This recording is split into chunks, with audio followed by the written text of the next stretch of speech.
Hanap mo ba ay good vibes mula sa mga storyang hatid ay good news? Sagot ka namin! Ang programang walang ibang dala kundi magagandang kwento at balita mula sa mga storyang kapupulutan ng inspirasyon, pag-asa at tagumpay hanggang sa makabuluhang pagbabago sa lipunan. Siguradong good vibes yan! Dito lang sa programang magbibigay ng mga balitang mas maganda pa sa good news, ang The Better News. Mapapanood mula Lunes hanggang Biyernes, 1 p.m. sa DZRH TV. Panibagong araw na naman para sa mga balitang hatid ay good vibes. Ngayong araw, sagot na namin ang mga balitang tiyak na magpapa-feel better sa iyo. Dito, bawal muna ang nega. Dahil live namin ihahatid ang positive news sa DZRH TV Facebook, YouTube at DZRH News website. Ako si Rovic Manuel, ang tagapaghatid ng mga balitang mas maganda pa sa good news. Ito ang The Better News. Una sa Pilipinas, una sa Pilipino.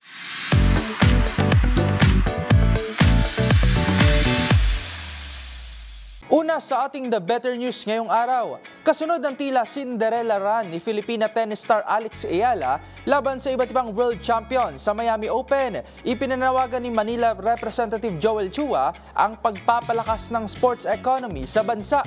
Kabilang dito ang pag-invest sa mga sports initiatives at facilities na hindi aniya kayang tugunan ng endorsements at incentives sa katagalan. Ang iba pang detalye tinutukan ni Milky Regonan. Para makapag-produce ang Pilipinas ng mas marami pang mga kampiyon sa larangan ng palakasan, kailangan ng bansa ang sports economy. Ito ang panawagan ni Manila Representative Joel Chua matapos sindakin ng tennis player na si Alex Ayala ang mundo ng international tennis at tinalo ang mga magagaling na kampiyon at mga nasa top 10 ng tennis ranking. Ang kay Chua, bukod kay Ayala, kailangan pa ng Pilipinas ng mas marami mga Carlos Yulo, EJ Obiena at iba pang mga Filipino athletes na may hanay ang husay sa mga magagaling sa kanilang larangan sa buong mundo. Sabi ni Chua, ang tagumpay ni Ayala ay dahil sa pagsusumikap at tulong ng kanyang pamilya na sana ay mas lalo pang mapahusay kung may tulong ang gobyerno. Sa panukala ni Chua na sports economy, magtatatag ng ecosystem of sports facilities, investments, programs at projects. Hindi anya sapat na asa lamang sa mga sponsorship, product endorsements at incentives dahil hindi naman ito pang matagalan. Samantala, ipinarating na rin ni House Speaker Martin Romualdez ang pagbati kay Ayala na magsisilbing inspirasyon sa tennis sa mga kabataang Pinoy at karangalan naman sa bansang Pilipinas. Si Alex Ayala ay pasok na sa semifinals ng Miami Open at mga kalaban ang world number 4 na si Jessica Pegula ng bansang Amerika. Para sa MBC TV Network News, ako si Milky Regunan, una sa Pilipinas, una sa Pilipino.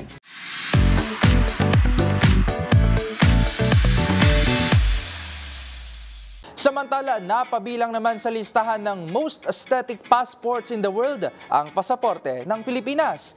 Dito binigyang pansin ang iconic eagle design na maihahanay umano sa mga nangungunang passport design sa mundo. Ang iba pang detalye tinutukan ni James Galange.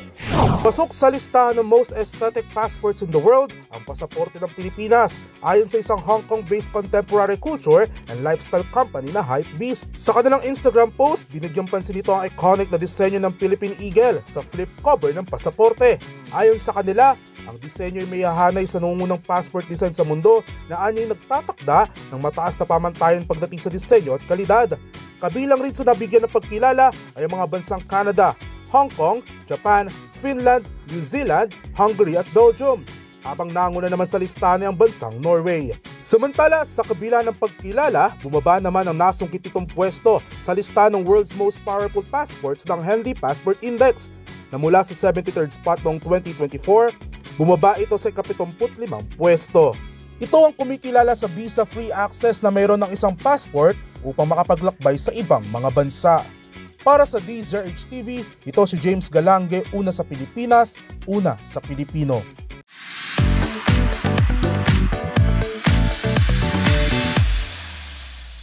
posibleng bumaba sa 3% ang unemployment rate sa Pilipinas. Yan ay ayon sa pagtaya ng isang ekonomista kung saan nakitang dahilan ng mas magandang panahon sa unang bahagi ng taon na makatutulong sa sektor ng agrikultura at iba pang industriya. Narito ang report ni Mili Borja. Inaasahang bababa pang lalo ang unemployment rate ng bansa sa humigit kumulang 3% pagdating sa buwan ng Pebrero ngayong 2025, ayon yan sa isang ekonomista. Ayon kay Rizal Commercial Banking Corporation Chief Economist Michael Ricafort, ito ay dahil sa mas magandang panahon sa unang bahagi ng taon na makatutulong sa sektor ng agrikultura at iba pang industriya. Noong Enero, bumaba ang unemployment rate sa 4.3% mula sa 4.5% noong parehong buwan ng nakaraang taon. Inaasahang ilalabas ng Philippine Statistics Authority ang paunang resulta ng Labor Force Survey noong Pebrero sa April 8. Ayon kay Ricafort, inaasahang magkakaroon ng pag-angat sa produksyon at pagtatayo ng inventaryo bilang paghahanda sa Semana Santa at sa darating na midterm election. Dagdag pa nito na ang pagtaas ng gastusin ng pamahalaan sa infrastruktura at iba pang proyekto bago ang election ban ay magbibigay ng karagdagang trabaho sa mga konektadong supply chain. Para sa DZRH TV, ito si Mili Borja, una sa Pilipinas, una sa Pilipino.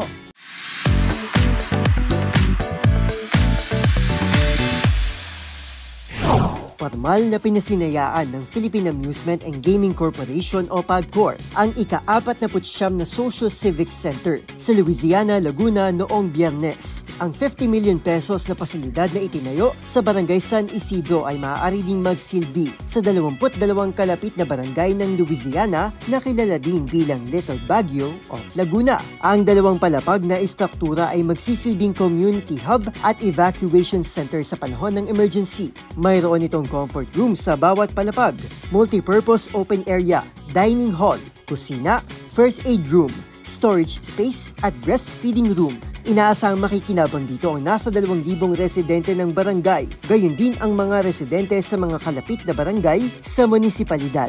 Isa nga sa mga dumalo sa inaugurasyon, si PAGCOR Assistant Vice President for Community Relations and Services Eric Balcos, na hinimok ang mga residente na maging responsable sa pagpapanatili ng gusali upang matiyak ang pangmatagalang paggamit nito at nang mapakinabangan pa ito ng mga susunod na henerasyon ng mga residente ng Louisiana.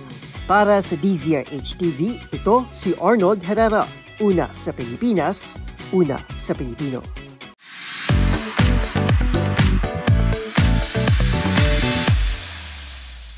Sa iba pang balita, idineklara na ni Pope Francis ang Santa Cruz Parish Church sa Maynila bilang isang minor basilica.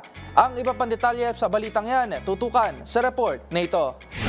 Inaprubahan na ni Pope Francis ang pagkilala sa Santa Cruz Parish Church sa Maynila bilang isang minor basilica. Inanunsyo mismo ng pamunuan ng Santa Cruz Parish Church sa kanilang social media site ang magandang balita. Ayon sa kanilang social media post, kilala rin bilang minor basilica of Our Lady of Pilar na pang-25 na ang naturang istruktura sa Pilipinas na nakatanggap ng naturang titulo. Ang pagkilala o parangal na ito ay ibinibigay lamang sa mga simbahan na may malaking kahalagahan sa kasaysayan, arkitektura at maging sa espiritualidad. Itinatag ang parokya noong 1619 ng mga misyonaryong Jesuita habang noong taong 1643 ay naging patron nito ang Nuestra Señora del Pilar de Zaragoza mula sa Espanya na kanila pang pinagawa ng replika. Nasira ang orihinal na struktura ng simbahan dahil sa dalawang malalakas na lindol noon habang nawasak din ito noong Battle of Manila noong taong 1945. Pero ipinaayos ang simbahan na gawa sa barok at natapos naman noong taong 1957. Matatandaan na noong 2018, idineklara ni Manila Archbishop Luis Antonio Cardinal Tagle ang naturang simbahan bilang Archdiocesan Shrine of the Blessed Sacrament. Para sa DZRH TV, ito si Rovic Manuel, una sa Pilipinas, una sa Pilipino.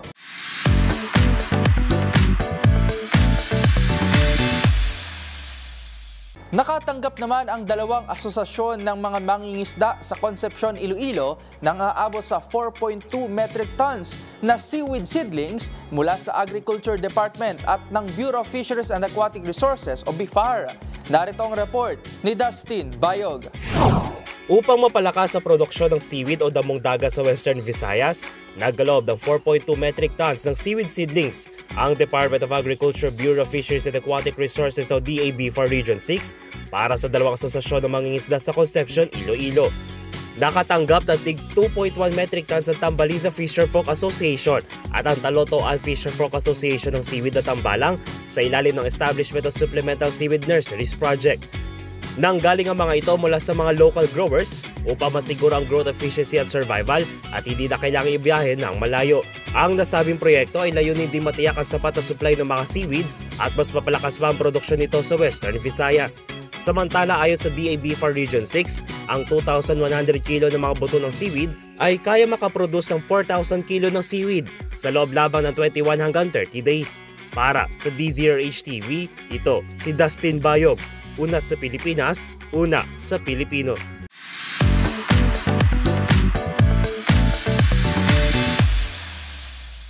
Naniniwala naman ang Department of Social Welfare and Development o DSWD na sagot sa namumurang problema sa kagutuman ng bansa ang ipinatupad nitong walang gutom nutrition education sessions. Paliwanag ng kagawaran, mahalagang matutunan rin ng bawat benepisyaryo ang tamang nutrisyon bukod sa mga natatanggap nitong benepisyo.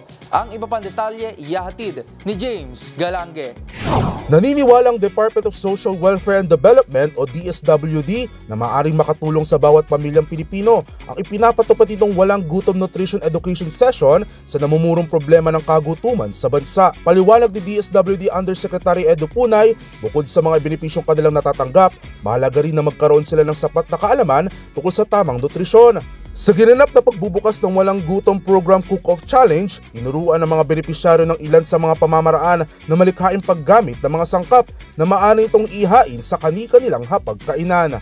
Habang ang naturang programa naman ay isang makabagong estratehiya ng kagawaran upang isulong ang tamang nutrisyon at malusog na mga kaugalian sa pagkain sa mga benepisyaryo at kanilang pamilya. Makatatanggap naman ng buwanang food credit na 3,000 pesos ang mga benepisyaryong dadalo sa mga sesyon ng naturang programa. Target ng DSWD na maabot ang nasa 750,000 pamilyang kulang sa pagkain pagsapit ang taong 2027. Para sa DZRH TV, ito si James Galange, una sa Pilipinas, una sa Pilipino.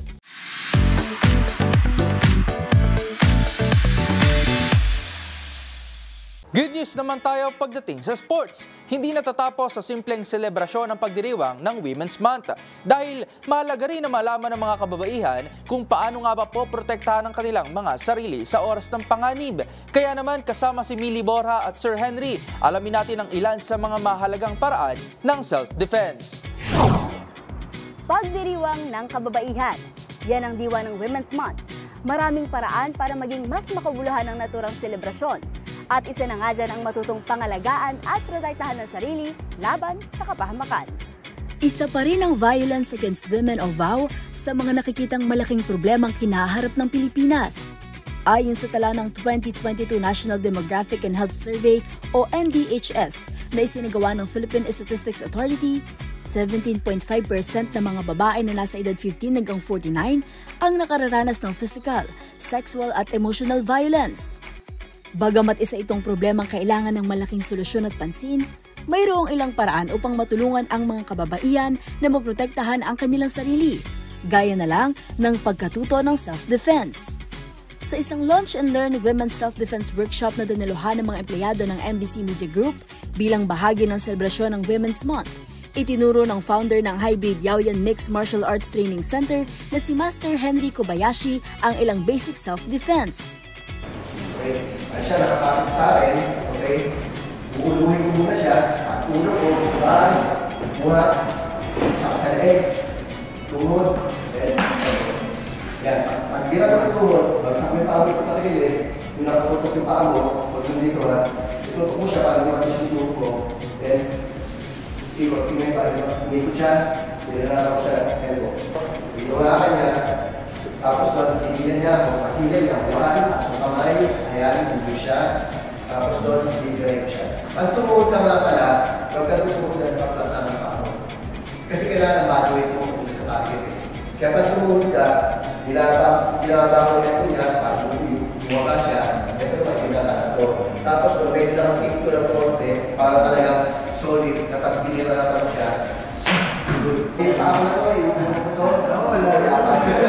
Tataas mo,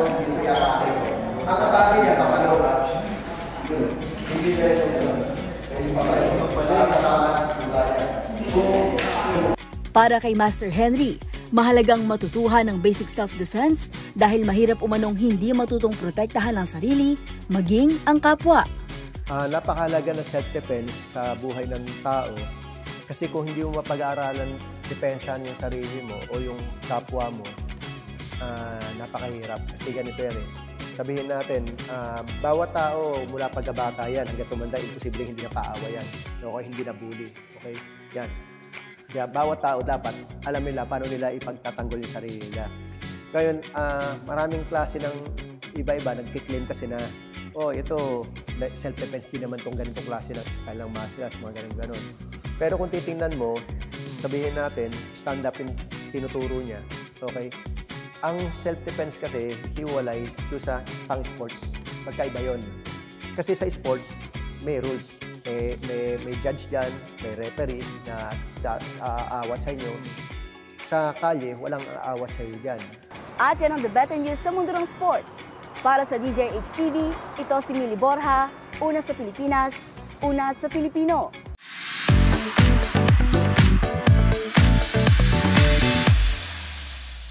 At syempre, The Better News naman tayo sa mundo ng showbiz.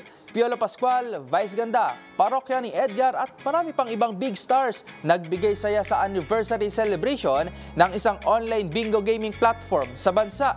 Ang mga detalye panoorin sa Showbiz Report na ito. Ipinagdiwa ngayon ng isa sa pinakamalaking online bingo gaming platform sa bansa ang kanilang 3 taong anibersaryo. Sa event night, higit 300 million pesos na jackpot prize at maging brand new car ang maswerteng naiuwi ng lucky players na sumali sa games and promotions. Bukod dito, pinuno rin ng bright performances ang gabi mula sa mga top artists and famous personalities na dumalo. Ang mga naging kaganapan, panoorin sa report na ito. Napuno ng saya at star-studded performances ang 3 taong selebrasyon ng online bingo gaming platform na Bingo Plus. Sa Bingo Plus Night 2025, naglinap sa Marriott Grand Ballroom kagabi, March 27. Present sa nasabing grand event ang ilang big stars. Kabilang na dyan sina Unkaboggable star Vice Ganda at Chinita Princess Kim Chiu. Sinimula ng gabi ng isang all-out hataw performance mula sa pop rock princess na si Yeng Constantino.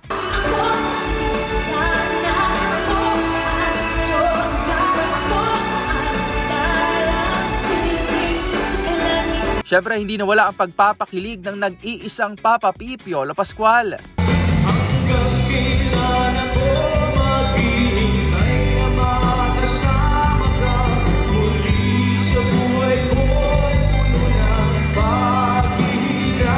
Pagdating naman sa biritan, pinakilabot ang crowd ni na Angeline Quinto.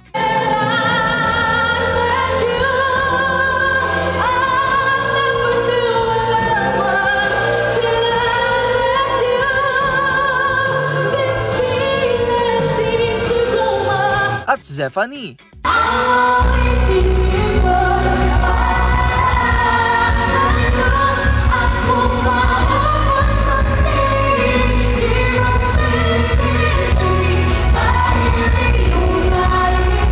Nakirak-raka naman ang crowd sa classic hit song ng OPM rock band na Parokya ni Edgar.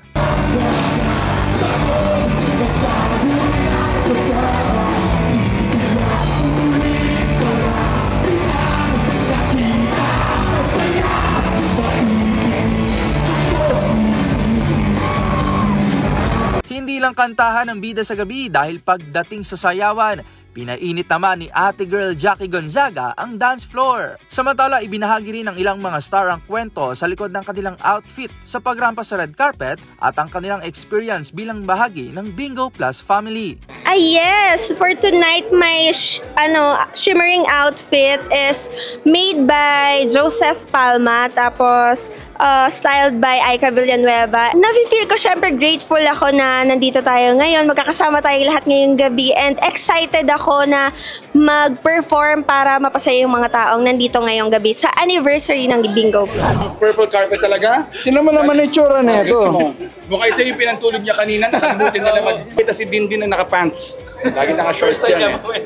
So, sulit naman talaga. Kasama ring nagbigay nining sa gabi ang ilang DJs mula sa Love Radio Manila na sina Robin Shena, Rocky Terra at Nicole Liala. At sa Yes FM naman na si Sexy Megan. Kasabay ng engranding selebrasyon, may maswerte ring nakapag-uwi ng jackpot prize para sa Ultimate Lucky Spin na nagkakahalaga ng 300 million pesos at bagong kotse worth 5 million pesos. Ayon sa Bingo Plus, patuloy ito ng kanilang commitment na magbigay ng entertainment experience habang patuloy rin sa kanilang advokasya na paunlarin ang buhay ng mga Pilipino sa pamamagitan ng iba't iba nilang community engagements and foundations. Mula dito sa Grand Ballroom Marriott Hotel, ito si Rovic Manuel ng DZRH TV. Una sa Pilipinas, una sa Pilipino.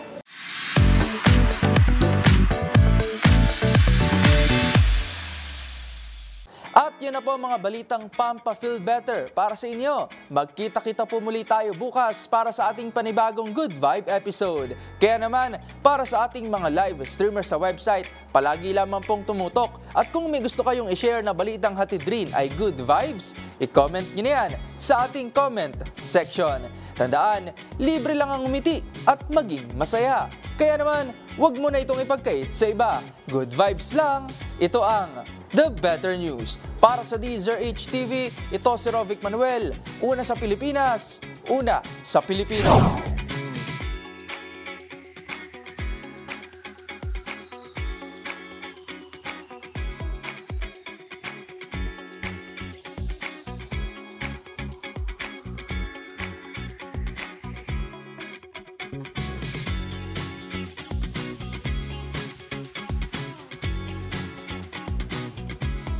Hanap mo ba ay good vibes mula sa mga storyang hatid ay good news? Sagot ka namin! Ang programang walang ibang dala kundi magagandang kwento at balita mula sa mga storyang kapupulutan ng inspirasyon, pag-asa at tagumpay hanggang sa makabuluhang pagbabago sa lipunan. Siguradong good vibes yan! Dito lang sa programang magbibigay ng mga balitang mas maganda pa sa good news, ang The Better News. Mapapanood mula Lunes hanggang Biyernes, 1 p.m. sa DZRH TV.